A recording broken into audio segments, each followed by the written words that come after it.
찬양대의 아름다운 찬양 감사드립니다. 제가 개인적으로 두 번째 감동 깊은 찬양을 들은 것 같습니다. 네. 제가 개인적으로 한국 와서 두 번째 방문하는 교회거든요.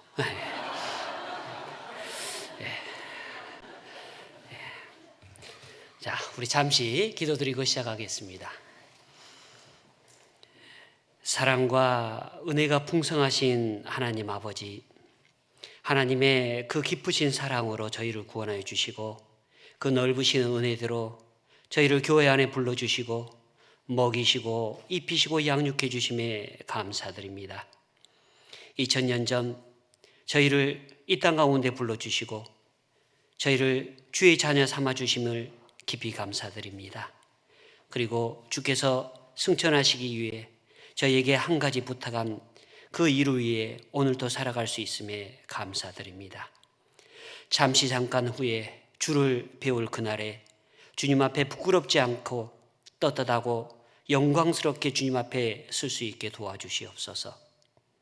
세상은 날로 험악해지고 주의 날이 가까움을 알기에 이럴 때 저희가 어떠한 삶을 살아야 될지 주께서 증거해 주시고 지혜 주시기를 원합니다.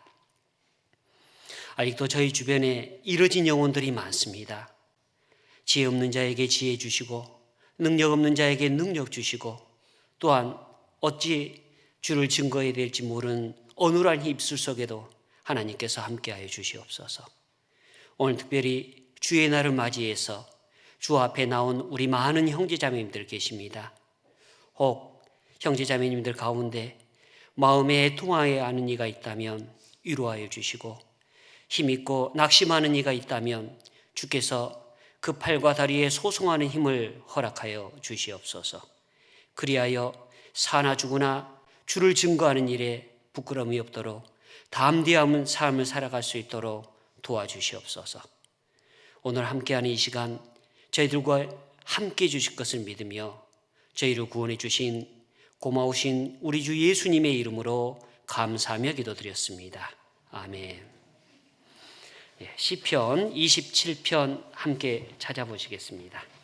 성경 시편 27편입니다.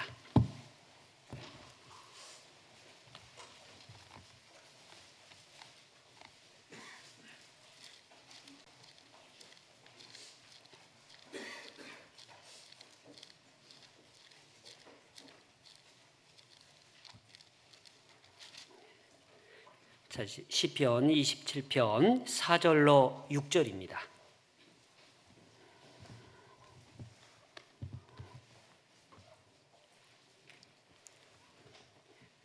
찾으셨으면 천천히 함께 보겠습니다. 내가 여호와께 청하였던 한 가지 일 곧 그것을 구하리니 곧 나의 내 생전에 여호와의 집에 구하여 여호와의 아름다움을 앙망하며 그 전에서 사모하게 하실 것이라. 여호와께서 환난 날에 나를 그 초막 속에 비밀히 지키시고 그 장막 은밀한 곳에 나를 숨기시며 바위 위에 높이 두시리로다. 이제 내 머리가 나를 두른 내 원수 위에 들리리니 내가 그 장막에서 즐거운 제사를 드리고 노래하여 여호와를 찬송하리로다. 안녕하세요. 제가 저를 대부분 처음 보시죠? 저도 여러분 처음 뵈요. 큰 부담을 안 가지셔도 됩니다. 처음 뵈는 것이 특이한 일은 아닐 거라는 생각이 듭니다. 저는 개인적으로 스페인 지역에서 14년 활동을 하다가 선교사 일을 하다가 작년 연말에 한국에 들어왔습니다. 그래서 모르는 게 당연하십니다. 그리고 지금 14살인 우리 친구들은 그때 뭐 하고 있었을까요? 아버지의 옆구리에 계셨습니다. 그래서 당연히 모르는 건 당연하다라는 생각을 갖습니다. 그래서 아직까지 제가 좀 헤매고 있거든요. 그래서 제가 하면 아를 하려고 얘기하는구나 그래서 대충 알아두시면 될 것 같아요. 예. 저는 개인적으로 경기 광주교회 설교 배정을 받았을 때 광주가 전라도 광주 위에 또 있구나 라는 것을 알았습니다. 그만큼 한국의 사정을 잘 몰라요. 그리고 제가 경기 광주를 배정받고 며칠 전에 내비게이션에서 거리를 재봤어요. 실제로 얼마나 떨어져 있는지 그 정도로 감이 없는 사람 중에 하나입니다. 그리고 오늘 아침에 왔더니 약 30-40여 분의 시간이 소요되는 곳이었습니다. 이곳에도 또 주의 복음이 또 활발히 움직이고 살아 숨쉬고 있다는 것에 대해서 다시 한번 감사드렸습니다.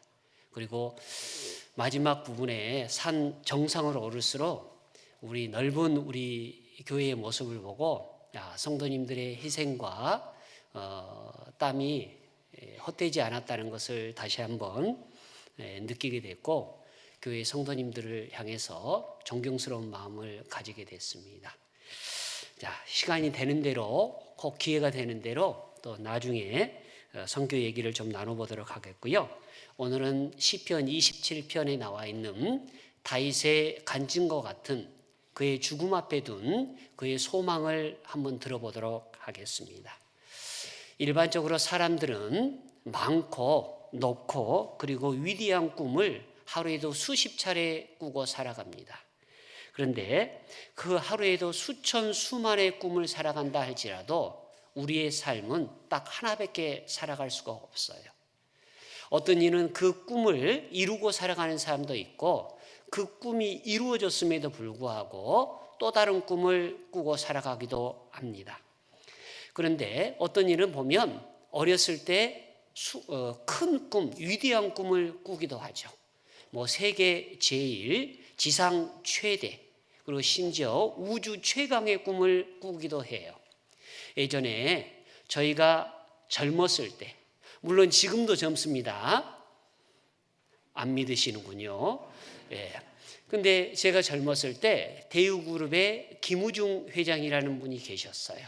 그리고 그가 자서전을 썼으니 이름하여 세상은 넓고 할 일은 많다였습니다. 그것이 청년들에게 많은 경각심을 줬고 꿈을 주기에 충분했습니다. 심지어 저희가 학교 다닐 때 배웠던 성문 종합영어나 맨투맨이라는 교과서에는 뒤에가 이런 표현이 있었어요. Boys be ambitious. 그걸 직역하면 죄송합니다. 소년들이여 MBC를 많이 봐라. 이런 내용이 아닙니다. 소년들에게 꿈을 갖기를 원했던 내용이에요. 실은 그 내용이 일본의 낙농대학이 지금도 있습니다.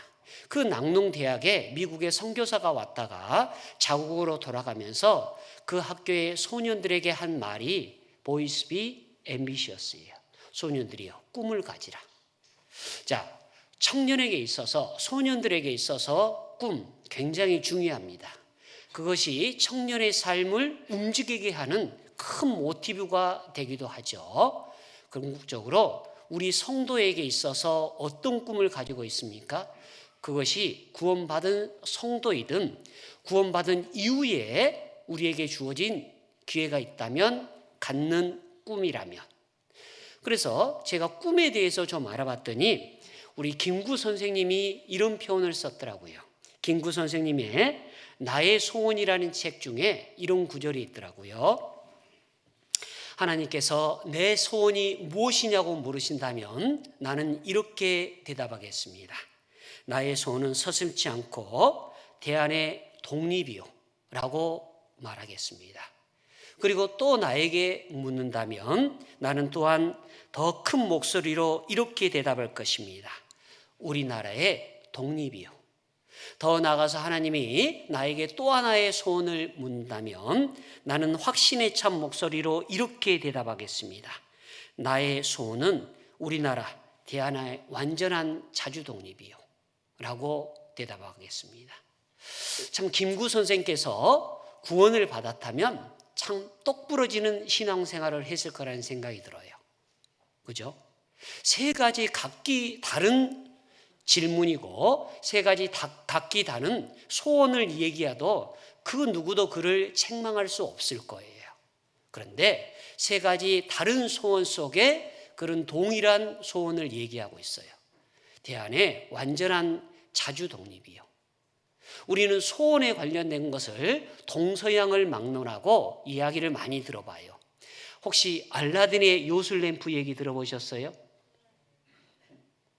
이게 비비고 지니가 등장해서 묻습니다. 내 소원이 무엇이냐? 그러면 여러분은 뭘 구하시겠습니까? 부를 구하시겠습니까? 장수를 구하시겠습니까? 아니면 내 원수의 생명을 구하시겠습니까? 그리고 우리나라에도 그에 못지않는 이야기가 있습니다. 금도끼, 은도끼 들어보셨어요? 혹 도깨비 방망이 이야기 들어보셨어요? 한국 사람은 이 알라딘의 요술 램프에 뒤지지 않는 그런 위대한 걸작, 금도끼, 은도끼 사건, 도깨비 방망이 사건을 우리 동화로 만들어 놨어요. 이처럼 동서양을 막론하고 이렇게 인간에게 있어서는 소원하고 희망하고 그것이 꿈으로도 갖는 특별한 것들이 있습니다. 여러분에게 있어서 소원, 희망, 꿈 그것이 무엇인지를 묻는다면 여러분은 뭐라고 대답하시겠습니까? 그것이 특별히 구원받은 성도에게 하는 질문이라며. 그런데 이곳에 다윗이라는 사람이 있습니다. 그 다윗은 한 가지 소원을 이야기하고 있습니다. 4절에 이르기를 내가 여호와께 청하였던 한 가지 일, 청하였던 일이니까 과거로부터 꾸준히 요구했던 상황입니다. 그리고 그걸 중간에 내 생전에, 즉 자기 생전에 요구했던 그 한 가지 일을 지금 요구하고 있는 거예요. 여러분의 생전에, 즉 과거로부터 지금까지 꾸준히 하나님 앞에 구한 것이 있습니까? 우리의 꿈은 늘 변해요. 특별히 자기의 삶이 위급하다고 느껴질 때 더더욱 그 꿈은 변할 수 있습니다. 그런데 다윗은 지금이 어떤 상황이냐면 1절부터 3절의 내용에 보면 그가 대적으로부터 애워싸임을 받고 있고 심지어는 그 대적이 원수라고도 표현하고 있고 그의 심경이 두렵고 떨립다라고 얘기를 하고 있는 상황이에요. 그 상황에서 놀랍게도 그는 한 가지 소원을 이야기하고 있다는 거예요. 이 상황에서 굳이 자기가 갖는 소망한 것을 이 상황에서 얘기할까요? 그가 왜 이런 소망을 가질까? 어찌 보면 대적 앞에, 원수 앞에서 왜 지금 이 상황에서 굳이 자기의 한 가지 소망을 얘기할까? 크게 두 가지 정도로 생각해 볼 수 있을 거예요.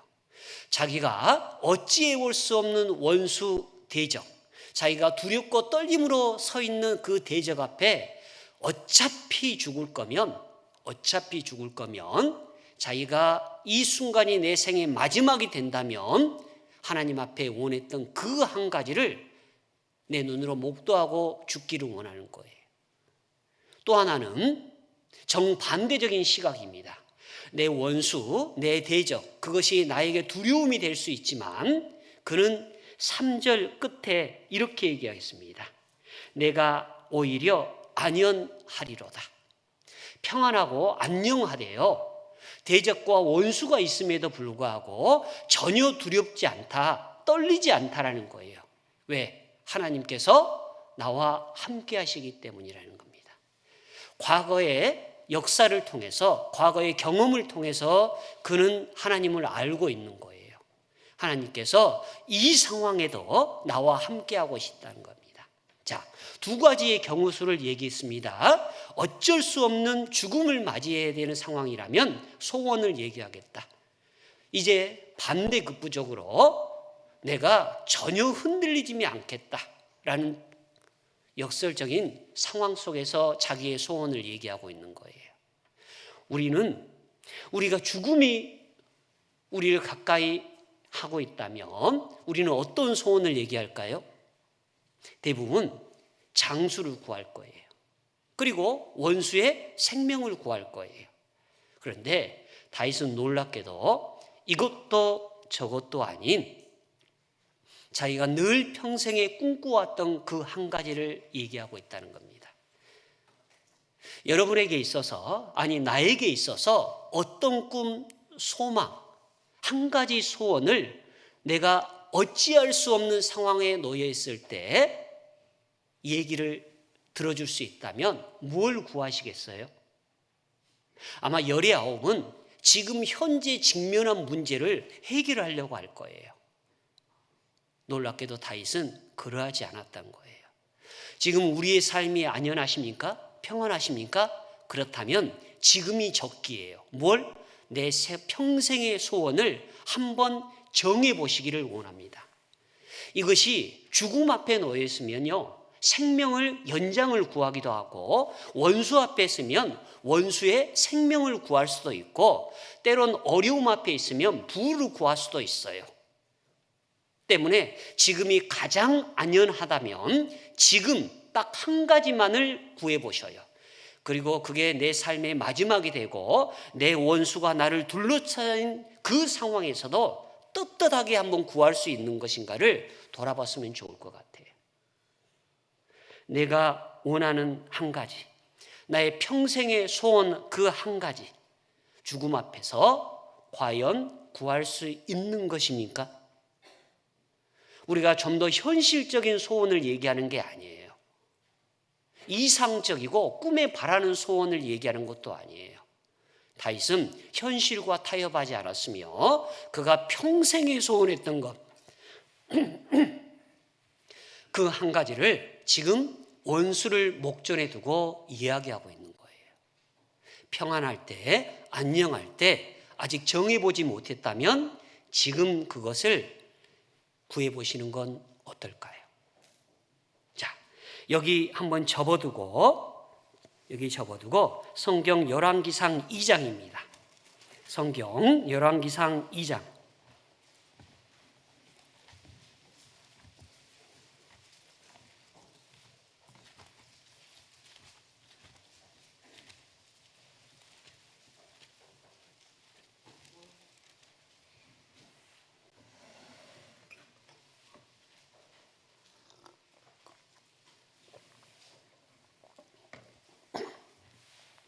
열왕기상 2장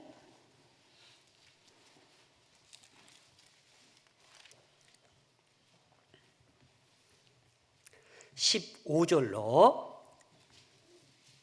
18절까지입니다. 열왕기상 2장 15절로 18절까지입니다. 우리 홀수절은 우리 형제님들께서, 짝수절은 우리 자매님들께서 천천히 함께 보겠습니다. 저가 가로되 당신도 아시는 바여니와 이 왕위는 내 것이었고 온 이스라엘은 다 얼굴을 내게로 향하여 왕을 삼으려 하였는데 그 왕위가 돌이켜 내 아우의 것이 됐음은 여호와께로 말미암으니이다. 이제 내가 한 가지 소원을 당신에게 구하오니 내 얼굴을 괄시하지 마옵소서. 밧세바가 가로되 말하라. 가로되 청컨대 솔로몬 왕에게 말씀하여 저로 수넴 여자 아비삭을 내게 주어 아내를 삼게 하소서. 왕이 당신의 얼굴을 괄시치 아니하리다. 밧세바가 가로되 좋다. 내가 너를 위하여 왕께 말하리이다. 이곳에 지금 열왕기상 2장에는 지금 솔로몬이 왕위에 등극한 이후의 사건을 기록하고 있습니다. 특히 열왕기상 1장에는 이 지금 현 왕인 다윗이 죽음을 맞이하기 직전입니다. 그리고 열왕기상 1장에는 그의 아들 아도니아, 즉 압살롬 이후에 용모가 준수한 자로서 그 아비가 네가 어찌하여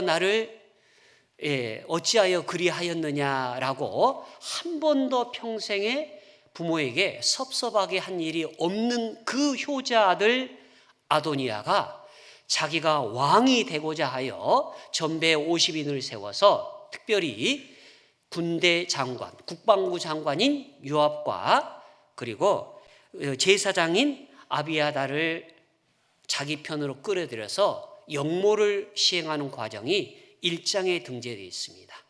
그리고 1장 후반절에 그 이야기를 이 제사장 나달이 듣고 이 솔로몬의 어머니인 밧세바에게 가서 일러서 결국 밧세바가 임종을 앞에 둔 다윗에게 이야기하여 솔로몬이 왕위에 등극하는 과정입니다. 그리고 1장 끝에는 그 얘기를 이 아도니아가 듣게 됩니다. 그리고 제단으로 가서 도망을 하여 제단의 뿔을 잡고 생명을 유지하는 과정이 나와요. 그리고 마지막 1장 마지막 52절 53절에 이르기를 솔로몬은 그를 살려줍니다. 율법에 의해 제단의 뿔을 잡는 자는 살려주게 되어 있거든요.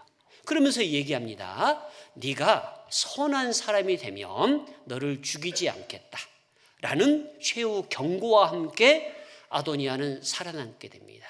그리고 2장이 시작돼서 얼마 안 되는 시간이 흘렀습니다. 그리고 이제 그 아도니아가 이 솔로몬의 모친 밧세바에게 와서 이야기합니다.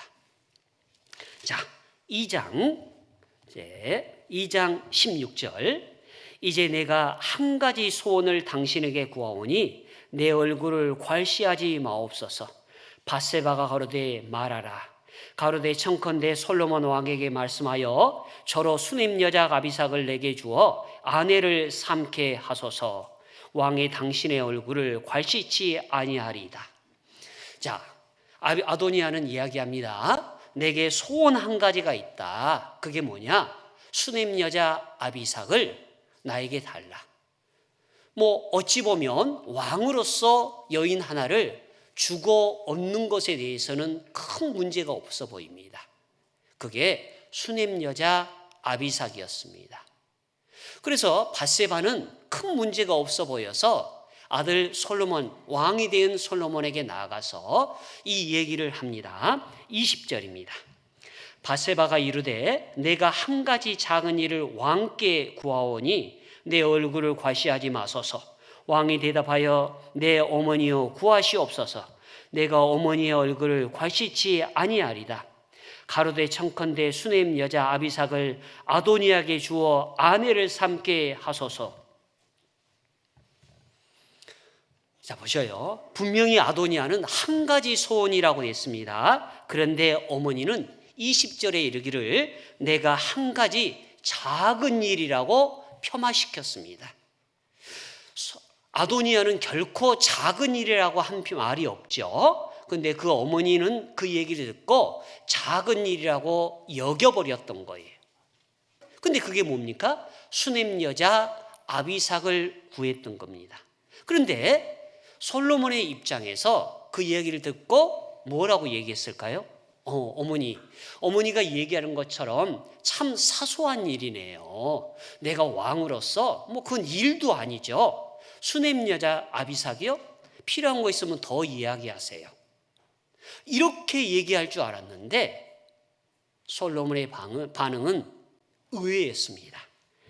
22절 제가 한번 읽어보도록 하겠습니다. 솔로몬 왕이 그 모친께 대답하여 가로되, 제가 솔로몬의 톤으로 얘기하겠습니다. 당시의 상황입니다.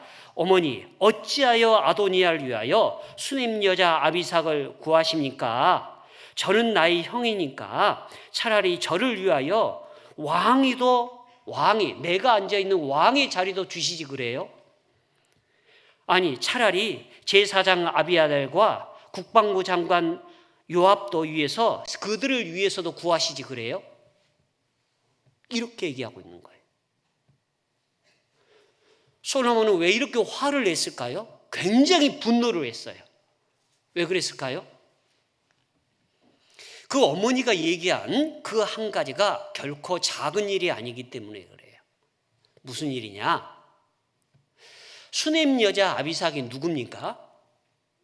다윗의 마지막 첩이에요.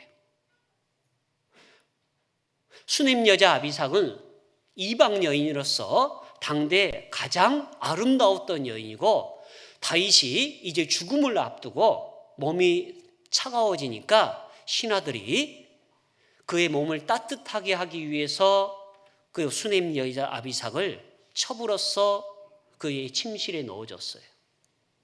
그런데 놀랍게도 다윗은 그녀의 손끝 하나 건드리지 않았어요.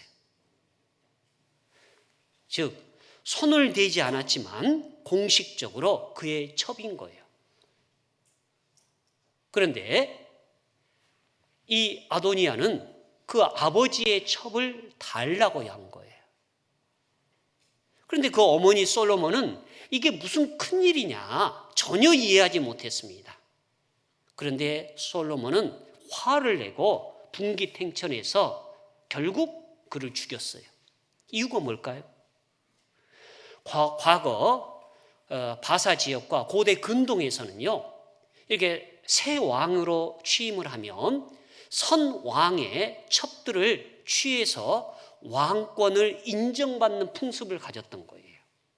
그래서 그의 아들 압살롬도 반역을 했을 때 아버지 다윗의 첩들과 대낮에 궁에서 동침을 했던 거예요. 자기가 왕이다 그 말이에요. 우리가 아는 것처럼 15절에 이르기도 밧세바에게 이르기를 이야기를 원래 이 왕위는 내 것이었습니다. 당신도 알거니와. 지금 말하는 투가 뭐예요? 자기가 왕권에 대한 포기를 하지 않는 상태예요. 그런데 어쩔 수 없이 하나님에 의해서, 여호와 하나님에 의해서 이 자리가 동생에게 넘어갔다라는 말이에요. 지금 작은 소망을 얘기한다고 얘기하고 있는데 결코 작지 않고 그는 내가 여전히 왕이다 그 말이에요. 그리고 그 왕으로서 아버지의 첩을 요구하고 있는 거예요. 이러니까 솔로몬은 그 형의 아도니아의 숨은 의도를 알고 즉시 죽임을 선물했던 겁니다. 그런데 어머니 밧세바는 왜 이걸 몰랐을까요? 어머니 밧세바는 처음부터 공주의 가문이 아니에요. 그죠? 평민 출신이에요. 평민 출신으로서 어느 날 왕의 부인이 됐어요. 정치적으로나 내용적으로 이런 내용을 전혀 이해하지를 못해요. 제가 있었던 스페인에도 왕권이 있는 나라입니다. 왕이 있어요. 그리고 총리가 있거든요. 왕은 국방에만 책임을 짓습니다. 그래서 6회 공군이 모두 왕에게 속해 있어요. 그리고 1년의 예산이 행정부에서 이 왕에게 6회 공군을 다스리고 예산을 쓸 수 있도록 예산을 배분하는 일을 갖고 있습니다. 그리고 실제로 그 왕에게는 두 딸이 있는데 그 두 딸은 여왕이 되기 위해서도 혹 왕이 되기 위해서도 왕립 학교를 다니면서 왕으로서 갖춰야 될 지와 덕을 배웁니다. 그리고 심지어는 사람의 마음을 읽는 것도 왕으로서 가져야 될 덕목 중에 하나인 거예요. 그런데 이 밧세바는 평민 출신이에요. 때문에 교육을 배운 게 아니에요. 그런데 솔로몬은 나면서부터 왕자였죠. 교육을 받은 거예요. 때문에 형 아도니아가 무슨 의도로 이런 얘기를 한 줄 안 거예요. 결국 그 의도를 알아차리고 형을 제거하게 된 겁니다. 자, 성경 한번 볼까요? 1장 52절 한번 보겠습니다.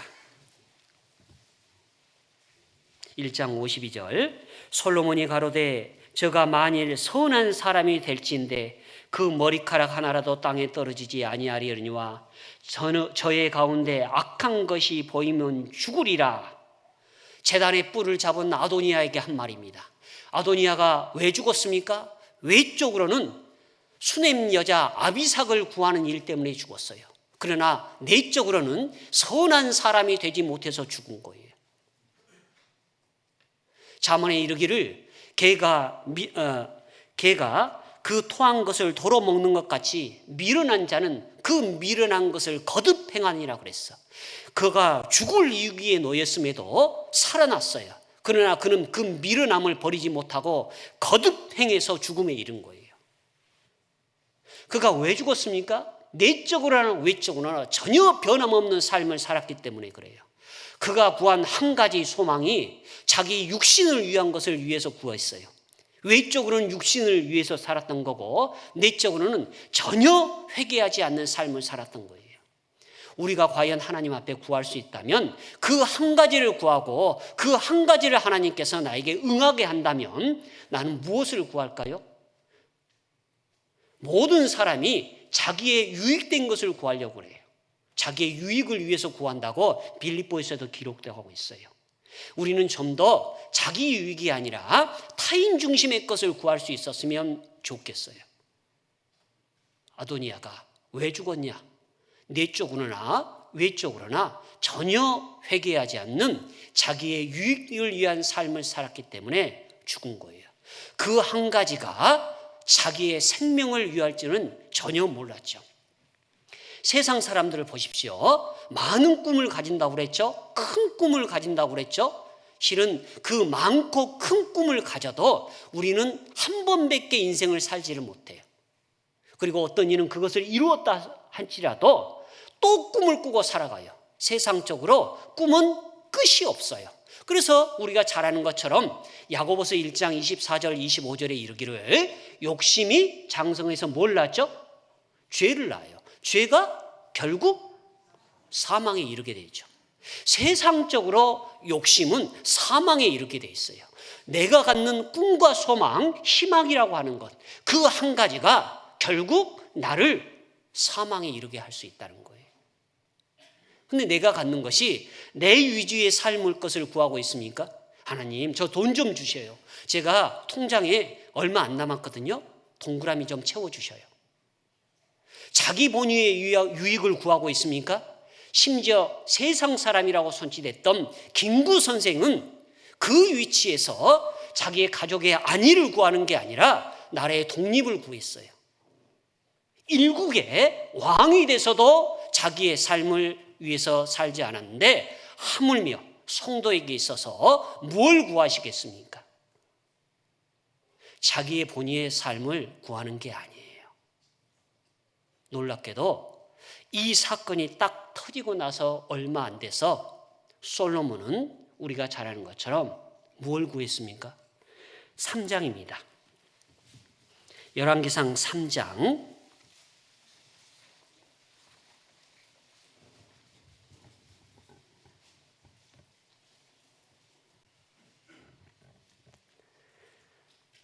19절로 12절입니다. 3장 9절로 12절을 천천히 함께 보겠습니다. 누가 주의 이 많은 백성을 재판할 수 있사오리까? 지혜로운 마음을 종에게 주사 주의 백성을 재판하여 선악을 분별하게 하옵소서. 솔로몬이 이것을 구하매 그 말씀이 주의 마음에 맞은지라. 이에 하나님이 저에게 이르시되 내가 이것을 구하였도다.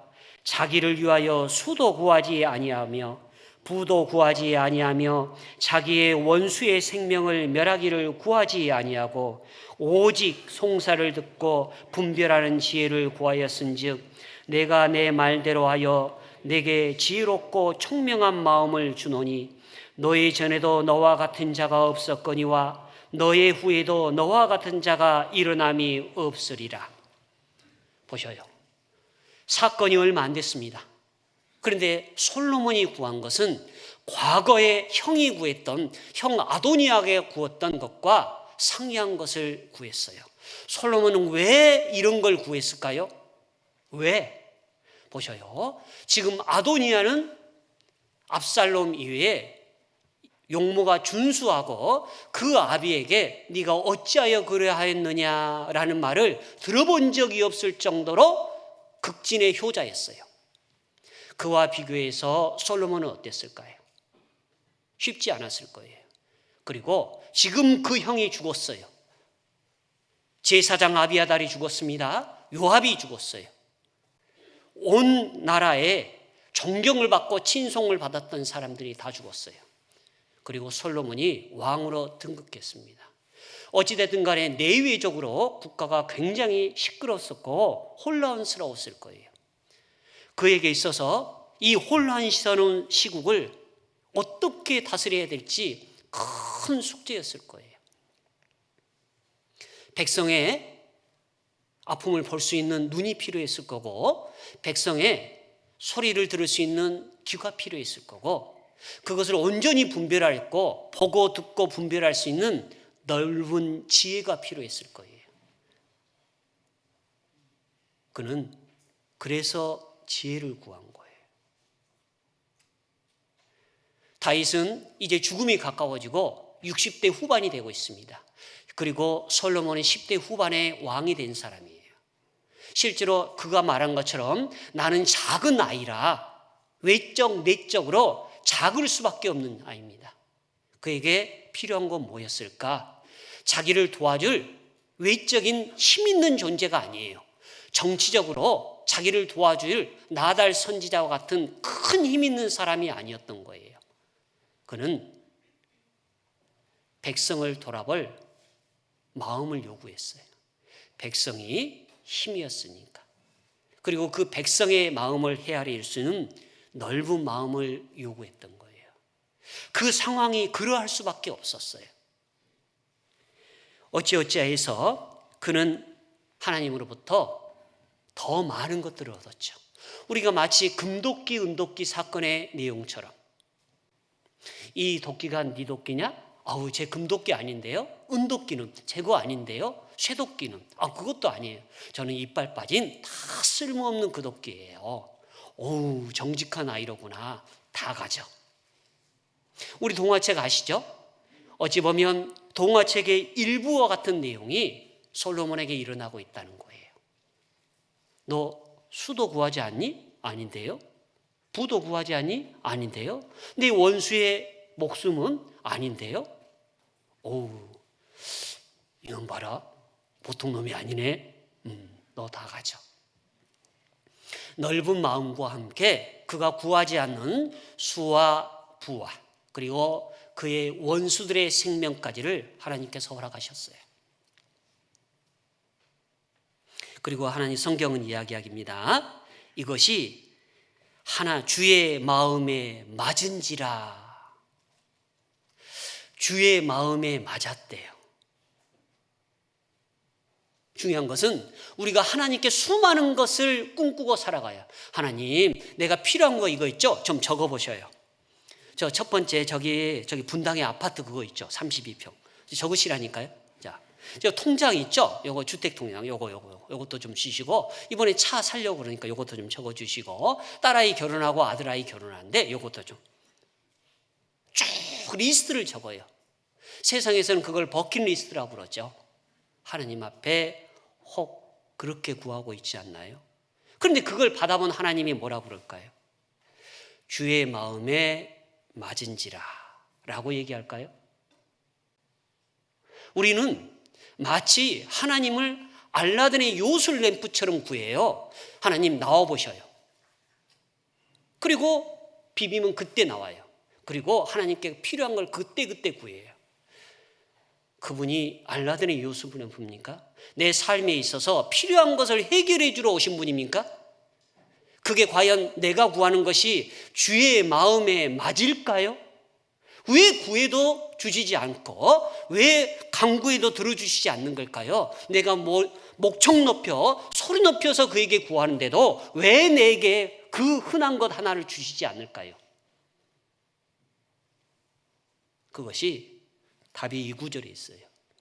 주의 마음에 맞은지라. 내 마음에 합한 자 다윗. 중요한 것은 내 본위의 삶의 것을 구하는 게 아니에요. 주의 마음에, 누가 주의 마음을 알까요? 주의 마음에 합한 것을 구해야 되는데 우리는 우리 본위의 것을 구해요. 그러니까 안 돼요. 그를 누가 움직일 수 있을까요? 누가 우리 주를 감동시킬 수 있을까요? 그걸 한번 구해보셔요. 그랬더니 하나님께서 다윗에게 차고 넘치는 걸 주셨어요. 4장 한번 볼까요? 29절에 제가 한번 읽어보겠습니다. 4장 29절. 하나님이 솔로몬에게 지혜와 총명을 심히 많이 주시고 또 넓은 마음을 주시되 바닷가의 모래와 같이 하시니 솔로몬의 지혜가 동양 모든 사람의 지혜와 애굽의 모든 지혜보다 뛰어난지라. 저는 모든 사람보다 지혜로워서 에스라 사람 에단과 마올의 아들 헤만과 갈곳과 다르바보다 나음으로 그 이름이 사방 모든 나라에 들렸더라. 당대에도 지혜롭고 유명한 사람들이 있었습니다. 31절에 얘기하는 것처럼 에스라 사람 에단, 마올, 헤만과 갈곳, 다르다보 이런 당대에 지혜롭다고 한 사람들의 이름을 성경에도 기록해 놨거든요. 굳이 그들을 기록한 이유가 뭘까요? 그들과 비교할 수 없는 지혜를 가졌다 그 말이에요. 당대 이 사람들은 유명 인사예요. 백과사전이에요. 그런 사람과 비교할 수 없는 지혜를 가졌다고 누구나 이해할 수 있게 다윗의 지혜를 서술하고 있는 거예요.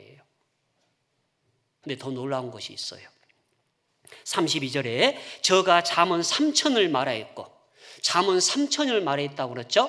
그 중에 약 3분의 1이 우리가 말하는 잠언이에요. 3천 중에 3분의 1이 성경 잠언이에요. 보셔요. 대부분의 지혜롭고 유명한 사람들은 책을 짓습니다. 그리고 그 책의 집대성을 할 때는 자기가 알고 있는 가장 핵심 중에 핵심만 책으로 옮겨요. 그게 대학의 교재거든요. 그런데 그런 그가 하나님으로부터 절대적인 지혜를 받은 그가 쓴 잠언이라면 어떻겠습니까? 놀라운 책인 거예요. 그런데 우리는 잠언을 어떻게 생각하십니까? 세상에 변화된 책들에 대해서는 많은 관심을 가져요. 그런데 잠언에 대해서는 관심이 없어요. 그게 내 인생을 바꿀 만큼 중요한 얘기입니까? 한국에 오니까 호모 사피엔스라는 책도 유명하더라고요. 그걸 제가 다 읽어봤어요. 결국 무슨 책이냐? 동성애를 옹호하는 책이에요. 딱 주제는 하나예요. 총균세라는 책을 읽어봤습니까? 그것도 세상적으로 아주 베스트셀러예요. 주제는 하나예요. 총. 세상 문명을 변했던 건 총이다. 쇠다. 철기 문명이다. 균이다. 균. 세균 있죠? 세균이에요. 그 다음에 철기 문명이다는 거예요. 딱 요거예요. 그래서 주제가 총균세예요. 자, 이런 것에 거금을 들여서 그 책을 긴 시간을 통해서 읽어드려요. 그래서 결국 남는 게 뭡니까? 자기를 변화시킬 것 같고 세상의 지혜를 얻는 데 있어서 도움이 될 것 같죠. 그런데 지혜자 중에 지혜, 세상에 비교할 수 없는 지혜를 받은 솔로몬이 기록한 잠언에 대해서는 관심이 없어요. 그것이 자기를 변화시킬 수 있을 거라고 믿지를 않아요. 자, 그 노래는 1005이며 그랬죠? 1005. 성경에 분명히 그가 노래 1005을 지었다고 그랬잖아요. 우리가 성경에 나오는 악어서와 시편이 72,127편이에요. 그게 일부예요. 보셔요. 또한 저가 초목 그리고 우슬초, 짐승, 새, 물고기를 논한지라. 그렇죠? 제가 또 굳이 할 일 없이 이걸 일일이 쉬어봤어요. 뭘 쉬어봤느냐? 카운터에 보니까 우리 현대식으로 논하면 그가 갖고 있는 박사학위가 최소 6개 이상이더라고요. 보셔요.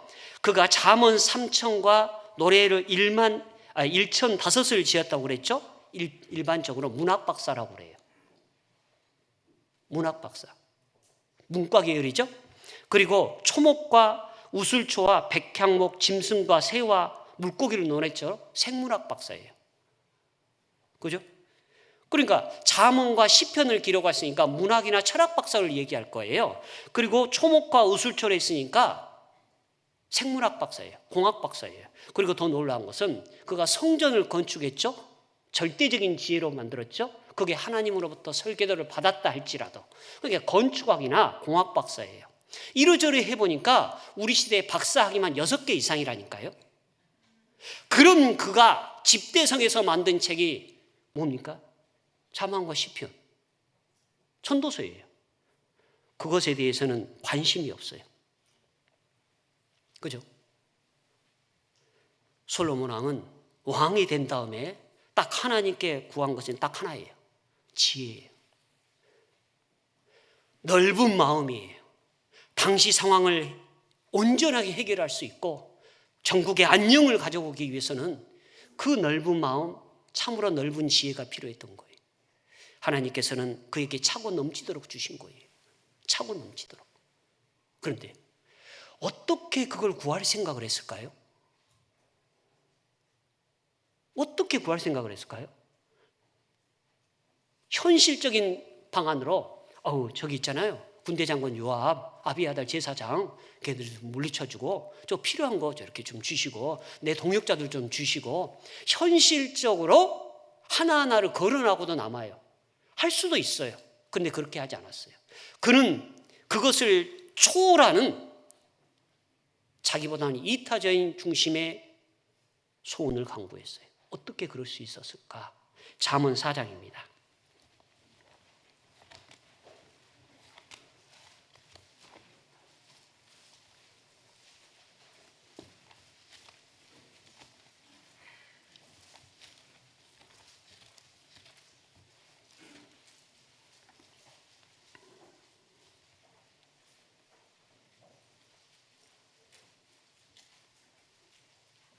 잠언 4장 4절입니다. 자, 모든 부모님들께서 함께 한번 잠언 4장 4절을 함께 보겠습니다. 아버지가 내게 가르쳐 이르기를 내 말을 내 마음에 두라 내 명령을 지키라 그리하면 살리라. 이 잠언 4장 4절부터는 솔로몬이 한 말이에요. 그리고 그 솔로몬은 그 아들에게 유언과 같은 말을 한 게 4절부터 내용이에요. 그런데 솔로몬이 얘기하면서 뭐라고 얘기했냐면 아버지가 내게 가르쳐 이르기를. 아버지가 누구죠? 다윗이에요. 다윗은 아들 솔로몬에게 얘기했습니다. 내 말을 마음에 두라 명령을 지키라 그리하면 살리라. 지혜를 얻으며 명철을 얻으라. 내 입의 말 잊지 말며 어기지 말라. 지혜를 버리지 말라. 7절에 지혜가 제일이니 지혜를 얻으라. 지금 4절부터 7절까지 계속 반복하고 있습니다. 지혜를 얻으며 명철을 얻으라. 6절에 지혜를 버리지 마라. 7절에 지혜가 제일이니 지혜를 얻으라. 아버지는 살아생전 어린 솔로몬에게 이르기를 지혜를 계속해서 강조했던 거예요. 그 아버지가 아들에게 물려줄 게 지혜만 있었겠습니까? 부도 물려줄 수 있었고 자기의 오른팔을 물려줄 수도 있었을 것입니다. 정치적, 종교적 그에게 큰 유익이 되는 인물들을 물려줄 수도 있었을 것입니다. 그러나 그 아버지는 재물이 아니고 정치적 안녕을 위한 친구들의 도움도 아니었어요. 아들이 언젠가는 홀로 서야 된다는 걸 알았기 때문에 아들에게 물려줄 수 있는 건 지혜밖에 없었던 거예요. 솔로몬은 어린 나이임에도 불구하고 하나님 앞에 그 지혜를 궁구한 거예요. 백성을 돌아볼 수 있는 지혜, 재판할 수 있는 지혜, 전국을 안정화시킬 수 있는 그 지혜. 우리네 부모님들은 자녀에게 뭘 물려주시겠습니까? 아도니아는 그 아비가 어찌하여 그리하였느냐라고 섭섭하게 한 일이 없다고 얘기했어요. 혹자는 얘기합니다. 우리 아들은요, 우리 딸은요, 한 번도 부모 말에 순종 안 해본 적 없어요. 그걸 자랑스럽게 얘기하고 계셔요. 그것이 현재가 될 수는 있어도 과연 미래도 그러할까요? 때문에 아무도 자식의 미래에 대해서는, 교육에 대해서는 장담하는 게 아니에요. 현재가 미래를 보장하는 건 아니기 때문에 그래요. 오히려 과거에 부모에게 속썩인 아들이 주 안에서 거하고 부모의 마음을 헤아리고 들어오는 경우가 더 많아요. 아도니아의 교육을 통해서, 다윗의 교육을 통해서 우리는 알 수 있습니다. 우리가 자녀를 돌아볼 때 과연 무엇을 남길 것인가? 자녀에게 널찍한 세상의 재물을 남겨주기를 원하십니까? 아이가 세상에 홀로 남겨진 것은 당연한 지사예요. 당연지사예요. 부모는 언젠가 자녀를 떠나게 되어 있습니다. 그때 재물이 내 자녀를 지켜줄 수 있을까요? 덕망 있는 친구가 그들을 지켜줄 수 있을까요? 아닙니다.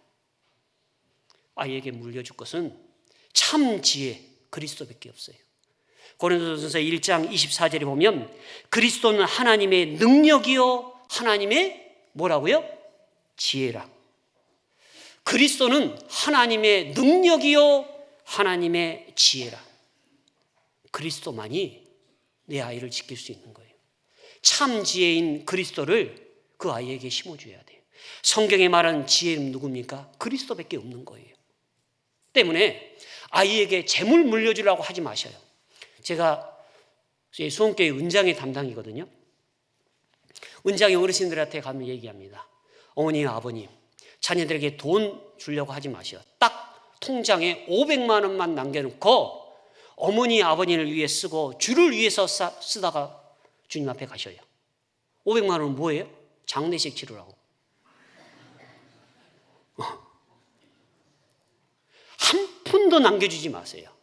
그리고 저희 어머니한테도 똑같이 말씀드렸습니다. 그런데 어머니와 줄 돈도 없어야. 네. 줄 것도 없어요, 저희 집은. 그래서 굉장히 감사해요.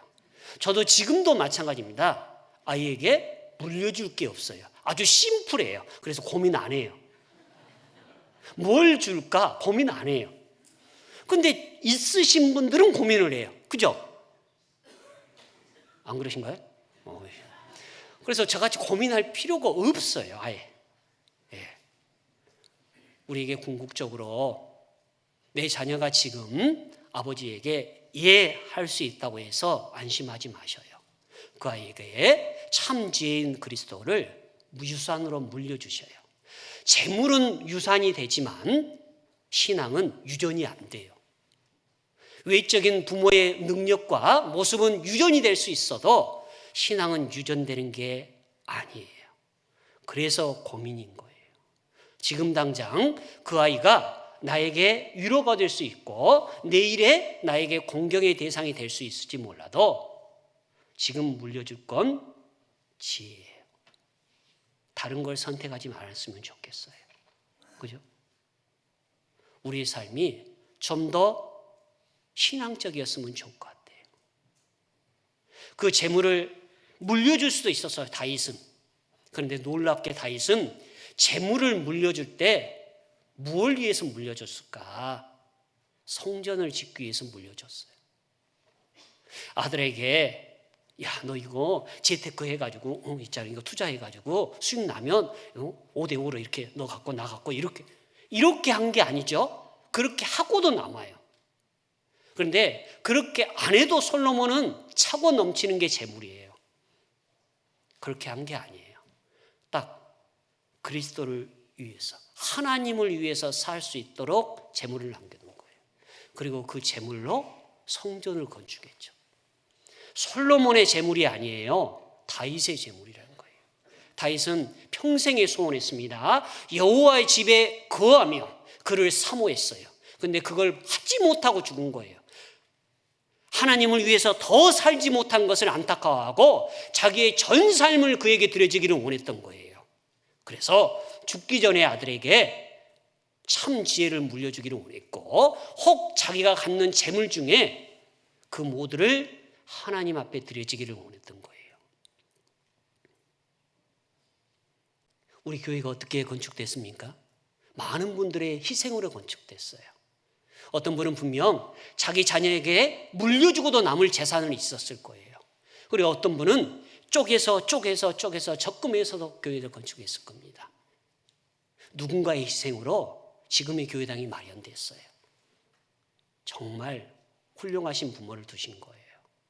아버지, 그때 왜 나한테 그 돈을 차라리 물려줬으면 내가 재테크라도 했을 텐데, 그러면 아버지 노후에 내가 잘 모셨을 텐데. 그런 말에 흔들리지 마셔요. 우리는 내일에 투자한 것, 주에게 투자한 것은 100번, 1000번 잘하신 거예요.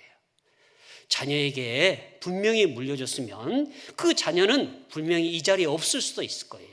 그 돈을 가지고 라스베가스에 가서 위로부터 아래로 땡기고 있을 곳일지 그걸 모르겠어요. 그리고 그것 때문에 너무 잘 먹어서 배에 기름이 쪄서 콜레스테롤과 고지혈증 때문에 지금 힘들어할 수도 있어요. 그래서 없는 게 오히려 자녀를 위해서 좋은 거예요. 자녀들한테 묻겠습니다. 여러분에게 무엇을 물려줬는지 묻지 않겠습니다. 그 자녀들에게 묻겠습니다. 당신은 부모로부터 뭘 유전받았나요? 어떤 이는 얘기할 겁니다. 전답 50평이요. 어떤 얘기하겠습니다. 아파트 2채요. 그런데 어떤 이는 물려받은 게 없는데요. 그게 가장 큰 유산이에요. 그것이 당신을 오늘도 교회 안에 거하게 하기 때문이에요. 없기 때문에 거하는 거예요. 차고 넘치기 때문에 거하는 게 아니에요. 역설적인 신앙은 있기 때문에 주를 찾는 게 아니고 없으니까 찾는 거예요. 우리 자녀들을 좀 더 주를 붙들게 만들어 주셔야 돼요. 지혜인 근본인 우리 주가 자기의 생명임을 알게 만들어 주셔야 돼요. 솔로몬은 아버지로부터 그걸 배운 거예요. 그리고 그가 한 가지를 구한 거예요.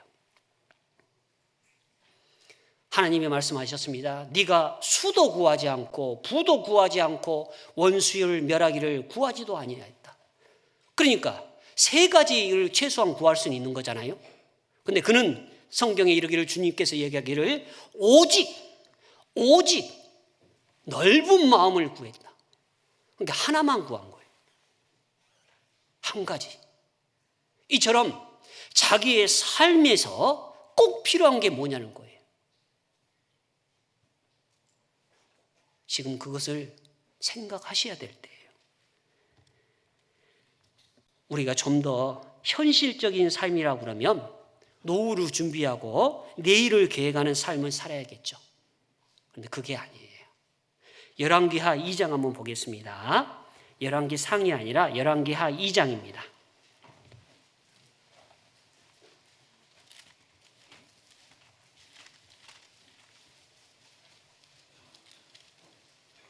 이 장 9절로 10절입니다.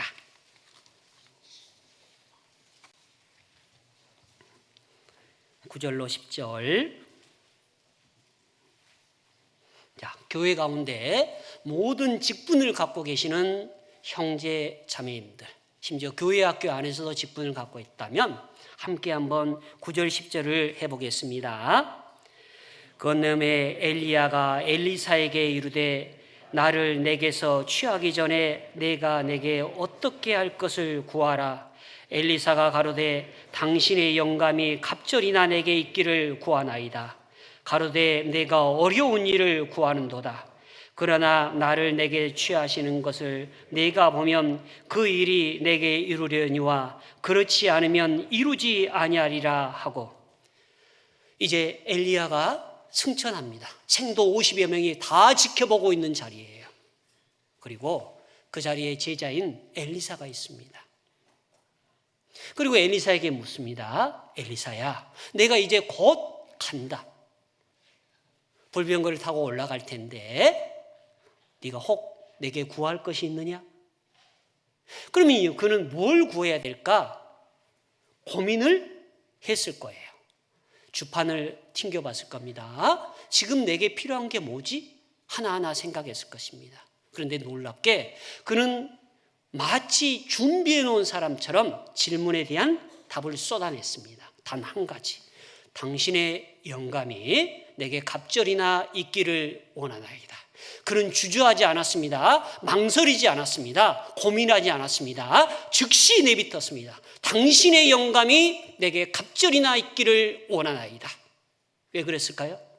그는 상상했습니다. 엘리야가 없는 시대에 어떻게 이스라엘 백성들을 하나님의 뜻 앞에 굴복시킬까? 그들을 어떻게 하나님의 뜻을 전할까? 고민 많이 했을 것입니다. 그리고 마치 기다렸다는 듯이 답을 쏟아냈어요. 우리는 세상에서도요, 승진이라는 걸 합니다.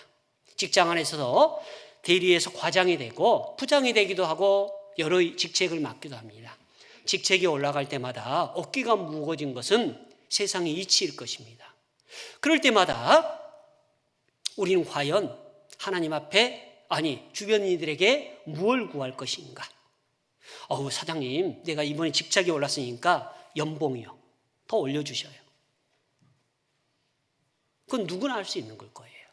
그런데 정말로 자기가 감당할 수 없는 상황이라면, 감당하기에 벅찬 환경이라면 하나님과 그리고 자기를 도와줄 수 있는 모든 이에게 구할 것은 영감일 거예요. 교회 안에서도 동일합니다. 곧 있으면 교회 임원들을 발표해야 될 거예요. 저도 개인적으로 은장회와 그리고 영선부 그리고 교구회를 담당하고 있어요. 그리고 그 임원들 한 분 한 분을 놓고 기도하고 있고 그분들에게 전화하고 하면서 이야기하는 것이 이 구절이에요. 부족하시죠? 네. 목사님, 저 지혜가 차고 넘쳐요. 이런 분 한 분도 안 계셔요. 부족하죠? 그렇습니다. 부족하니까 하셔야 돼요. 언제까지요? 잘할 때까지. 그런데 그걸 어떻게 잘할 수 있을까요? 부족하니까 간구해 보셔요. 진짜 구해 보셨어요? 내 지혜로 말미암아 많은 것들을 준비하고 하는 게 아니라 하나님의 영감을 갑절이나 한번 구해 보시라고, 심지어는 담임 목사님보다 더 많은 영감을 구해 보시라고 제가 어젯밤에도 어느 이모분께 전화드렸어요. 동일한 것으로. 엘리사는 분명히 어려운 일일 거예요. 온 이스라엘 땅이 엘리야를 알고 있어요. 그리고 모든 사람들의 입에 엘리야의 삶이 회자될 거예요. 그가 어떻게 하나님의 뜻을 이스라엘 백성에게 전했는지, 그리고 어떻게 승천했는지, 그에 비해 엘리사는 나약하고 미약하고 연약한 존재일 수밖에 없어요. 어떻게 하면 이 백성들을 하나님 앞으로 바르게 인도할 수 있을까? 고민 많이 했을 거예요. 그리고 구한 것은 놀랍게도 재물도 아니었고 능력도 아니었고, 당신의 영감이 내게 갑절이나 있기를 원하나이다. 엘리야는 얘기했습니다. 참으로 어려운 것을 구한도다. 내가 그것을 줄 수 있는 게 아니다. 그 영감은 하나님이 할 수 있는 거기 때문에 그렇다. 그런데 내가 승천하는 것이 이루어지면 너에게 구한 것도 분명 이루어질 거다. 확신을 주었어요. 그리고 그는 승천했습니다. 승천했기 때문에 그는 하나님의 영감을 엘리야의 영감보다 갑절이나 받았던 거예요. 그리고 그가 만난 수많은 어려움 속에서도 자기 일을 묵묵히 할 수 있었던 거예요. 우리가 교회 일을 맡습니다. 그것이 총무고 조장이고 구역장이고 교회 봉사이고 어머니의 일이고, 심지어는 교회 학교에서도 중고등부 학생들도 임원의 역할을 맡아요. 그것을 두렵고 떨림으로 받은 것도 중요하지만 그것을 할 수 있도록 한번 영감을 한번 구해보는 건 어떨까요? 그가 구한 것은 단 한 가지, 당신의 영감을 갑절이나 내게 있기를 원하나이다. 그런데 놀라운 것은 그의 종 게하시였어요. 게하시는 문득병자 나아만을 고쳐주고 나아만이 돌아가는 그 뒤를 쫓아가서 구한 것이 뭐였습니까? 은 한 달란트와 옷 2벌이었어요. 너무나 대도적이지 않아요? 그의 선성 엘리야가 구한 것과 그의 종 게하시가 구한 것과는 전혀 공통 분모가 없어요. 계하시는 자기의 본의의 것을 구했던 거예요. 어떻게 하면 부해볼까? 어떻게 하면 이 세상에서 잘 살아볼까? 그의 선생 밑에 있음에도 불구하고 마치 주 안에 있었던 가룟 유다가 똑같죠. 3년 반 동안 주를 쫓아다니면서 아무것도 배운 게 없는 거예요. 궁극적으로 자기 본의의 것을 은을 통해서 은 30에 자기 예수님을 팔아버렸죠.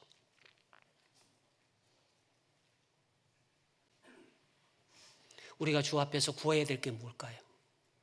자기가 분명히 주의 일을 하는 데 있어서 부족한 것이 느껴진다면 구해보셔요. 근데 그게 과하도록 한번 구해보셔요. 갑절을 구해보셔요. 아니 3배 이상을 구해보셔요. 그분께서 안 주실까요? 그게 주의 마음에 맞은지라 만 된다면 주는 3배께 아니라 차고 넘치도록 채워 부어준다고 되어 있어요. 그분은 그렇게 할 능력이 있는 분이셔요. 죽고 부활하신 그분은 그러고도 남았기 때문이에요. 근데 우리는 너무 소극적으로 움직여요. 세상의 것들은 크게 입을 벌리는데 주 안의 것은 너무 입이 작아요. 그리고 안 된다고 이야기를 해요. 엘리사는 한 가지를 구했습니다. 당신의 영감이 내게 갑절이나 있기를 원하나이다. 좀 더 하나님 앞에 하나님의 종으로 살아가고자 하는 사람들, 그것은 자기 본의의 삶을 것을 요구하는 게 아니에요. 이타적인 것을 구한 거예요. 자기 자신을 위해서 엘리사라고 해서 왜 가족들이 없었겠습니까? 왜 친척들이 없었겠습니까? 이웃들이 없었겠습니까? 그걸 구한 게 아니에요. 자기의 노후를 구한 것도 아니에요. 그렇잖아요. 근데 좀 더 우리가 하나님 앞에 구할 것이 달라져야 될 것 같아요. 성경 사도행전 26장 한번 보겠습니다. 사도행전 26장 29절입니다.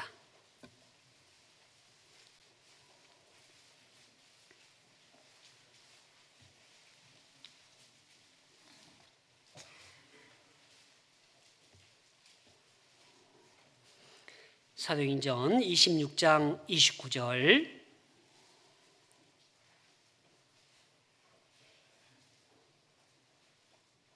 29절 함께 한번 해보겠습니다.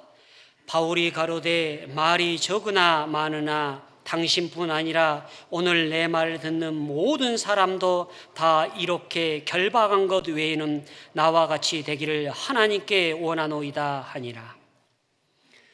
이 상황이 무슨 상황이냐면 사도 바울은 지금 로마로 압송되기 일보 직전에 최후 변론을 하고 있는 거예요.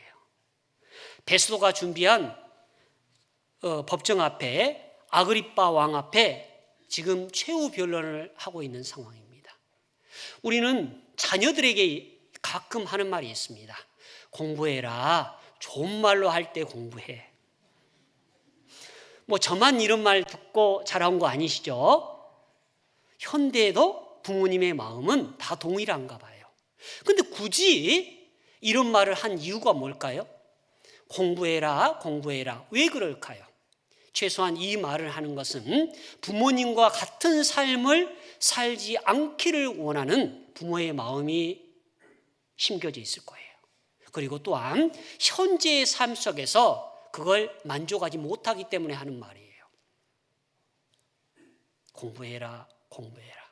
그런데 놀랍게도 어느 부모가 자녀를 향해서 하는 말이 최소한 지금도 나와 같이 되기를 원하노라 라고 당당하니 자녀에게 얘기할 수 있는 분 손 한번 들어볼까요? 좀 어렵나요? 물구나무 서보시에요. 없죠? 예. 제가 어려운 숙제를 드렸기 때문에 손 안 드신 겁니다. 네. 우리는 우리 자녀에게 최소한 이렇게 얘기하지 않아요. 최소한 나와 같이 좀 돼봐. 이렇게 얘기하지 않죠? 그런데 놀랍게 지금 최후 변론을 하고 있는 사도 바울은 법정입니다. 법정 앞에 서 있으면서 이르기를 내 말 듣는 모든 사람이 나와 같이 결박된 것 외에는 나와 같이 되기를 원하노라. 심지어는 고린도전서에 이르기를 모두가 나를 본받는 자가 되라라고 얘기를 하고 있어요. 누가 자기 자녀를 향해서, 아니 이웃을 향해서 이렇게 얘기할 수 있을까요? 그가 얘기합니다. 나처럼 결박당해라 라고 하지 않고 결박당하는 것 외에는 이거 빼고 나와 같이 되기를 원하노라 이렇게 얘기하는 거예요. 이게 정상입니까? 왜 그랬을까요? 자, 죄송하지만 여기를 한 번 더 접어두고 빌립보서 3장 한번 보겠습니다. 성경, 신약성경 빌립보서 3장입니다.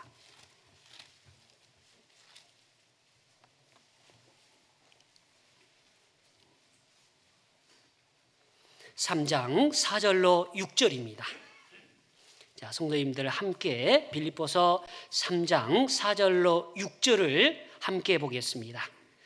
그러나 나도 육체를 신뢰할 만하니 나는 누구든지 다른 이가 육체를 신뢰할 것인 줄로 생각하면 나는 더욱 그러하니라. 내가 8일 만에 할례를 받고 이스라엘 족속이요 베냐민의 지파요 히브리인 중에 히브리인이요 율법으로는 바리새인이요 열심으로는 교회를 핍박하고 율법에 의로는 흠이 없는 자로다. 사도 바울은 지금 개인적인 스펙을 얘기하고 있는 거예요. 세상에도 이력서라는 걸 씁니다. 그 이력서에 주로 장점들을 쓰죠. 제가 초등학교 유치원을 수석으로 입학했고, 유치원 수석 입학 가능하죠? 네, 유치원을 수석으로 입학했고 초등학교를 수석으로 들어갔어요. 그게 저예요, 이렇게. 그죠? 저는 그 어렵다는 이제 아버지 밑에서 아버지 일을 배우고 있습니다. 뭐 하셔요? 놀고 있습니다.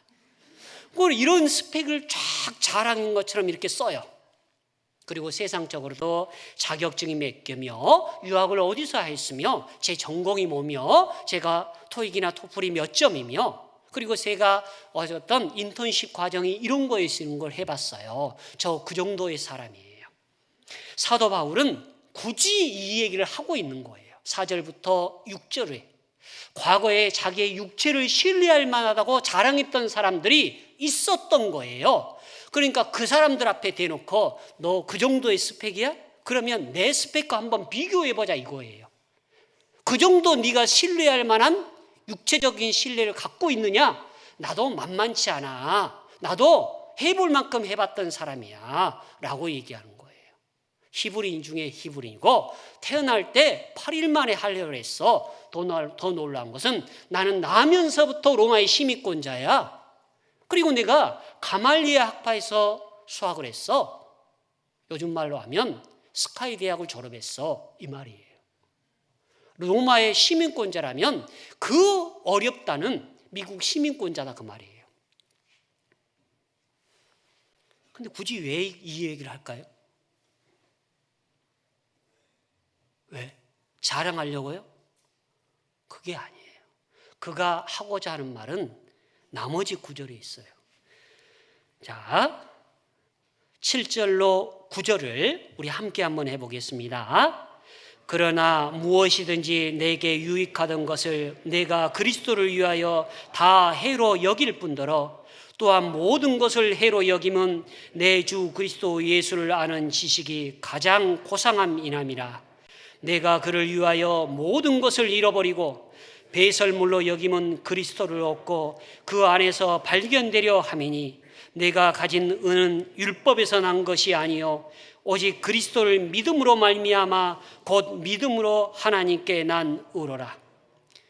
그가 굳이 자기의 과거사를 얘기하고 육신에 관련된 것을 얘기한 이유가 뭐냐면 6절부터 9절에 관련된 건데 궁극적으로 그리스도를 발견하고 그리스도를 얻는데 이런 것들이 아무런 유익이 안 되더라 그 말이에요.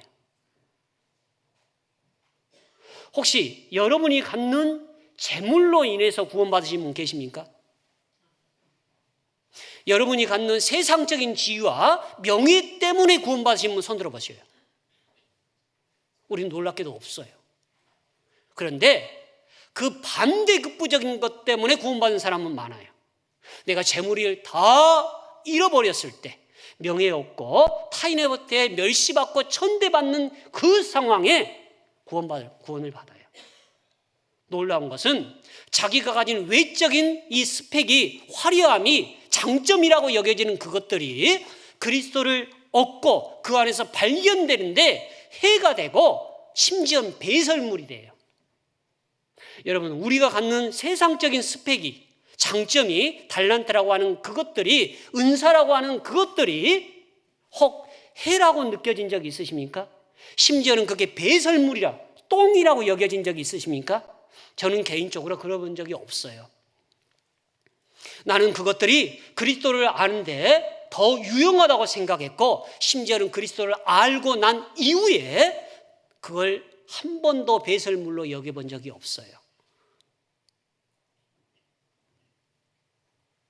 근데 우리가 가진 것들이 진짜 스펙인가요?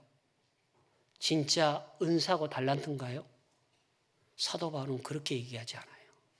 그게 해가 됐다고 그래요. 내가 좀 더 아무것도 없는 집안에서 갖고 태어났다면, 내가 지식이 무지하고 내가 병든 자가 됐고 연약한 자가 됐다면 나도 그리스도를 핍박하지 않았을 거야. 수많은 여인들이 병든 자가 그리스도를 쫓아간 것처럼 나도 그 대열 중에 하나였을 거야. 그런데 나에게 갖는 수많은 장점이라고 하는 것, 스펙이라고 하는 것, 장점이라고 하는 것, 은사라고 하고 달란트라고 하는 그것이, 그것 때문에 나는 그리스도를 알지 못했어 라고 얘기하는 거예요. 우리 형제자매들의 구원 간증을 들어보면 참으로 놀랍고 놀라운 것은 구원받는 과정이 나와 비슷하다는 거예요. 내가 그렇게 의지하고 붙들었던 세상적인 스펙, 은사, 달란트, 그리고 그게 장점이라고 하는 것들이 다 무너졌을 때 하나님을 찾았어요. 옛날 얘기가 되어버렸지만 IMF 때 구원받는 사람들 참 많았어요. 코로나 기간에 자기가 가진 것들이 다 이루어지고 구원받는 사람이 많았어요. 세상은 다 나를 버렸지만 그리스도를 나를 버리지 않았던 것을 그때 알았어요. 우리가 갖는 모든 이런 스펙들이 해입니까? 배설물로 여겨본 적 있으셔요? 놀랍게도 사도 바울의 간증이 사도행전에 딱 3번 등장해요. 사도행전 9장, 22장, 그리고 26장, 이 3장에만 등장을 해요. 그리고 26장에 이르기를 자기가 어떻게 구원받았는지 소상하게 얘기해요. 어둠에서 빛으로서, 어둠의 자식에서 하나님의 자녀가 됐음을 자기가 간증하고 있는 거예요. 그런데 이 말을 듣고 있던 베스도의 반응이 놀랍다는 거예요. 26장으로 한번 돌아볼까요? 사도행전 26장. 조금 뒤면 끝납니다. 기뻐해 주시기 바랍니다. 자, 사도행전 26장 24절입니다. 24절을 함께 한번 해보겠습니다. 바울이 이같이 변명하매 베스도가 크게 소리하여 가로되 바울아 내가 미쳤도다.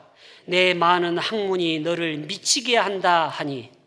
자, 베스도는 사도 바울을 잘 알고 있는 사람이에요. 아니까 그가 얼마나 공부를 많이 했는지 아는 거예요. 이해되셨어요?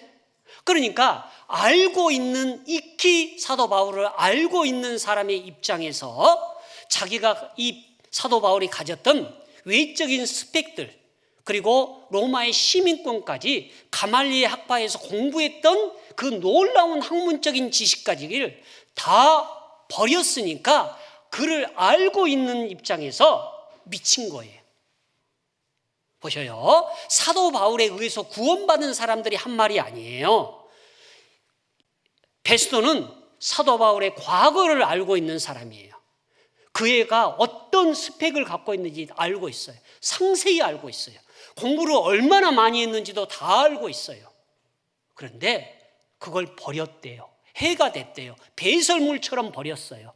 그걸 알고 있는 베스도가 반응하기를 제정신이 아닌 거예요. 이해되셔요? 이런 적이 없으셔서 이해가 안 된가요? 네, 주변에서 혹 물어보셔요. 전도인을 하는 데 있어서 어떤 분은 이런 말을 들었어요. 과연 자기가 갖던 세상적인 명예를 다 내려놓고 주의 일을 한다고 하면 아는 분들은 뭐라고 그럴까요? 너 미쳤다. 아니 너 학교 다닐 때 공부 잘했잖아. 너 유학했잖아. 명예 얻었잖아. 부도 얻을 수 있잖아. 아름다운 아내도 있잖아. 자식도 있잖아. 집은 얼마든지 얻을 수 있는데 그거 하려고 이 세상에 와서 공부한 거 아니야? 그런데 그걸 다 내려놓는다고? 미쳤어. 당연지사 아는 사람들의 반응은 이렇게 나온다는 거예요. 그런데 놀라운 것은 사도 바울은 이걸 한 번만 들은 게 아니에요. 사도행전 그 앞장에 보면 24장, 25장에도 반복적으로 이 말을 들었던 거예요. 한 번이 아니에요. 베스도의 반응이 특별한 게 아니었던 거예요. 그런데 사도 바울은 이렇게 얘기합니다. 25절에 이르기를 바울이 가로되 베스도 가까이여 내가 미친 것이 아니요 참되고 정신 차린 말을 하나이다. 미친 사람은 자기가 미쳤다고 얘기 안 해요. 그죠? 그런데 이제 요즘 시각으로 보면 사도 바울이 틀림없이 미친 것처럼 보여지죠. 그런데 미친 거 아니에요. 보셨잖아요. 내가 미친 사람처럼 행동하던가요? 그렇지 않잖아요. 남 해롭게 하던가요? 그렇지 않잖아요. 내가 올바르고 정신이 똑바로 차린 말을 하고 있다고 지금 현재. 당신한테 내가 해롭게 하던가요? 그러면서 얘기합니다.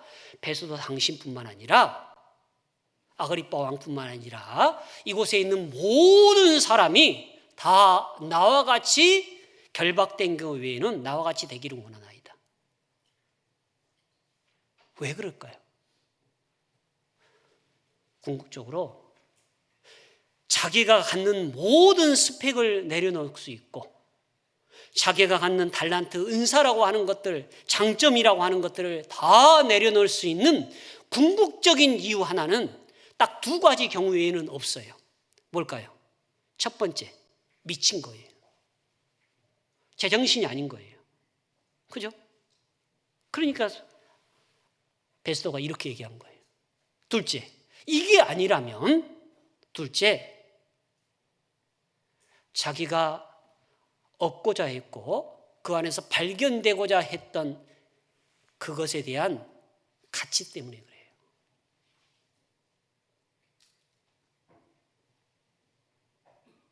우리는 가치가 사람이 먹여요. 세상적인 것들은. 다이아몬드의 가치를 누가 먹입니까? 사람이 먹여요. 돼지의 가치를 누가 먹입니까? 사람이 먹여요. 그런데 놀랍게도 구원의 가치는 하나님이 먹여요. 하나님께서 사람의 영혼의 가치를 그렇게 보시는 거예요. 요한복음 10장 10절에 나는 선한 목자다.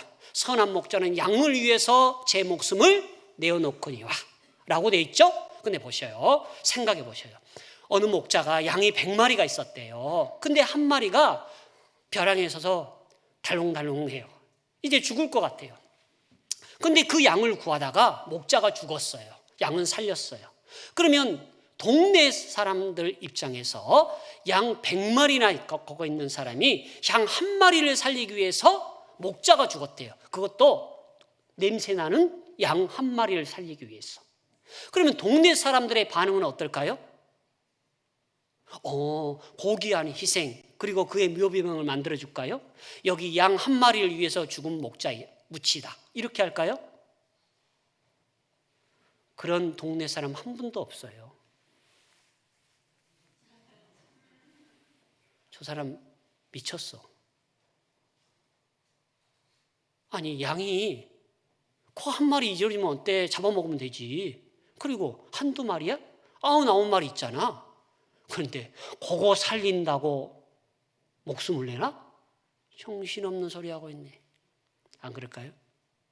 근데 생각해 보십시오. 그리스도는 이야기하십니다. 나는 선한 목자다. 선한 목자가 양을 위해서 목숨을 내어놓는다. 그러면 그리스도가 미친 겁니까? 바보입니까? 우리가 얘기하는 것처럼 이렇게 됐어 그랬습니까? 사도 바울과 동일한 반응을 하고 있는 거예요. 사람들이 사도 바울에게 얘기했던 동일한 반응을 하고 있는 거예요. 네가 미쳤도다. 정신없는 말을 한다고 얘기하고 있는 거예요. 그런데 우리는 압니다. 그리스도가 미친 게 아니라고, 정신없는 사람이 아니라는 것을. 그러면 그리스도는 왜 양 한 마리를 위해서 죽어줬을까요? 왜? 양의 가치 때문에 그래요. 그런데 놀라운 것은 양만 그 사실을 몰라요. 그러니까 자기에 대한 자존감이 없어요. 그러니까 늘 세상과의 비교를 통해서 우울하고 암울해요. 세상이 힘들어요. 그리고 무너지기가 십상이죠. 자존심과 자존감은 틀려요. 자존감은 있을 제자를 써요. 자기가 왜 존재하는 것에 대한 의미를 이해하지 못하고 있다는 말이에요. 그런데 우리가 왜 존재합니까? 내가 왜 존재해야만 되고 내가 왜 어떻게 존재하게 됐습니까? 자기에 대한 가치에 대한 부분을 명확하게 이해하지 못하면 늘 힘들고 우울해져요. 삶이 나락으로 떨어지면 세상 모든 것이 이루어진 것처럼 이야기하고 탄식해요. 자존심이 아니에요. 자존감을 잃어버린 거예요. 근데 그리스도는 그런 양을 위해서 죽었대요. 왜? 당신의 가치가 그렇게 크기 때문이에요. 그런데 양만 그 사실을 몰라. 그러니까 자꾸 자기 자신만 쳐다보는 거예요. 성경 마태복음 13장 44절에는 밭에 감추인 보화에 대한 비유가 나옵니다. 그리고 재산을 다 정리해 와서 밭을 삽니다. 그리고 그 밭을 캐죠. 숨겨져 있는 보화를 찾기 위해. 그리고 진주의 비유도 나옵니다. 궁극적으로 설명하는 게 뭘까요? 이뤄진 양 한 마리, 그게 밭에 감추인 보화예요. 그게 당신입니다.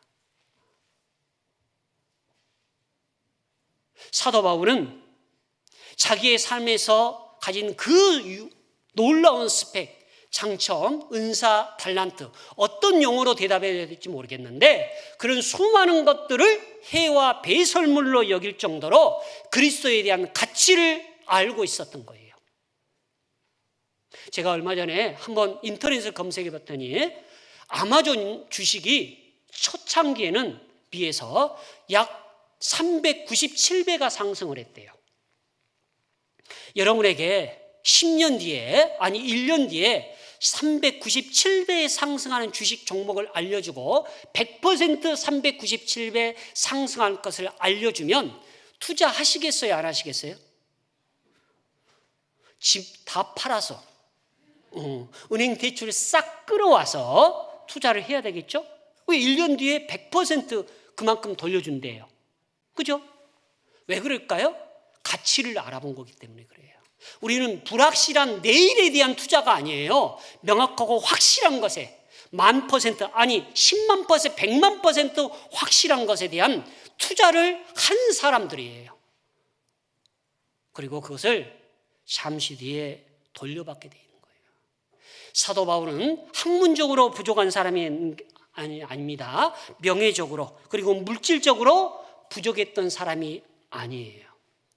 그럼에도 불구하고 그가 자기와 같이 됐으면 좋겠대요. 근데 이렇게 얘기하면 자신을 알고 있는 사람들의 반응이 다 네가 미쳤다라고 얘기했죠. 근데 모르는 사람들은 어떨까요? 모르는 사람은 28절에 같이 반응을 합니다. 27절 28절 제가 한번 읽어보겠습니다. 아그리빠 왕이여 선지자를 믿으시나이까? 믿으신 줄 아나이다. 아그리빠가 바울더러 이르되 내가 적은 말로 나를 권하여 그리스도인이 되게 하려 하는도다. 사도 바울을 이후에 안 사람들은 이렇게 반응을 해요. 나도 너처럼 교회 다니게 하라고? 너 봤더니 지난주 수요일에도 가던데, 주말에도 가던데, 너처럼 교회 다니게 하려고 그러지. 이렇게 반응을 해요. 그런데 자신을 알던 알지 못하는 아그리빠든 그리고 제3의 사람들에게 사도 바울은 얘기합니다. 이 자리에 있는 모든 사람들이요, 나처럼 결박된 것 외에는 다 나와 같이 되기를 원하나이다. 사도 바울의 최후 변론입니다. 그가 생명을 구할 수도 있었습니다. 살려주세요. 저 로마 가기 싫어요. 저 항소 안 할래요. 그리고 여기서 풀어주세요. 그래도 돼요. 심지어 32절에는 그에게 무죄가 판결이 됐어요. 그런데 그 자리에 자기의 생명을 구걸한 것도 아니었어요. 그는 죽음을 알고 있음에도 불구하고 예정된 죽음을 향해서 나아가면서 한 말이 다 나와 같이 되기를 원하나이다 였어요. 우리에게 궁극적으로 죽음은 정해져 있어요. 누구든지 피할 수가 없어요. 그리고 우리의 주변에는 수많은 증인들이 있습니다. 나를 알든 그리고 내가 그리스도인이 된 이후에 나를 아는 사람이든 그리고 제3자 지금 살아가면서 나와 전혀 관계가 없는 사람이든 그들에게 무엇을 남기겠습니까? 하나님 앞에가 아닙니다. 세상을 향해서 동일한 간증, 소망을 얘기하실 수 있겠어요? 심지어 다윗은 자기 주변에 대적이 있고 원수가 있는 그 상황에서 그들의 생명을 구한 것도 아니었어요. 자기가 어찌됐든 간에 죽든지 하나님이 살려주시든지 간에 한 가지 여호와 앞에 갖는 소망, 여호와의 집에 거하는 그 소망을 하나님 앞에 간구한 거예요. 우리의 소망이 좀 더 세상 사람과 좀 달랐으면 좋겠습니다. 더욱이 자기 중심적인 소망이 아니라 이타적이고 타인 중심의 소망을 강구해 봤으면 좋겠어요. 더더군다나 이것이요, 위급한 상황에 있으면 변해요. 살려주세요. 한 번만 살려주면 내가 그때는 나머지 거 잘 살아볼게요. 그때는 바뀌니까 지금 최소한 평안하고 안녕하고 살 날이 많다고 느껴질 때 그걸 정해 보셔요. 그리고 내가 위급한 상황, 삶이 촉급함 앞에 놓였을 때 그걸 나의 유언처럼 나를 아는 사람이든 모르는 사람이든 제3자에게든 다윗과 같은 유언을, 아니 사도 바울과 같은 마지막 간증을 남겼으면 좋겠어요. 자기 본위의 삶이 아닌 타인 중심의 삶을 통해서. 기도하고 마치겠습니다. 하나님 도와주시옵소서. 저희는 우둔하고 미련하여 하나님 앞에 뭘 구해야 될지도 모릅니다. 그런 저희에게 하나님을 더욱더 깊이 알 수 있는 지혜와 지식을 주시고 또한 저에게 맡을 일에 충성할 수 있도록 하나님의 뜻을 살피는 주의 종이 되기를 원합니다. 특별히 저에게 맡겨진 일들이 많습니다. 교회 안에서, 직장 안에서, 또한 가정 안에서 그 일들을 온전히 행할 수 있도록 넓고 크고 또 하나님의 영감을 충분히 저에게 허락하여 주시옵소서. 저희가 이 땅 가운데 수많은 꿈을 꾸고 살아가지만 그 꿈으로 인해서 저희의 욕심을 위해 살아가지 아니하고 오직 주의 영광을 위해 살아갈 수 있도록 수많은 꿈이 오직 저희 삶 속에서 단 한 가지로 성취될 수 있게 도와주시옵소서. 오늘 특별히 주의 앞에 무릎 꿇고 머리 숙인 우리 형제 자매님들에게 많은 은혜와 지혜를 부어주시기를 원합니다. 온전히 주님 앞에 섰을 때 부끄럽지 않게 살아갈 수 있도록 저희 삶을 주께서 인도하여 주시기를 원합니다. 특별히 교회 가운데 준비된 마지막 대전도 집회, 주께서 그 일정을 보시고 또한 준비하는 이 손길 위에 또한 말씀 듣는 영혼들의 안에 주께서 역사해 주셔서 그들의 마음 문을 넓혀 주시고 저희의 입술 또한 주장하여 주시기를 원합니다. 저희를 사랑해 주신 고마우신 우리 주 예수님의 이름으로 기도드렸습니다. 아멘.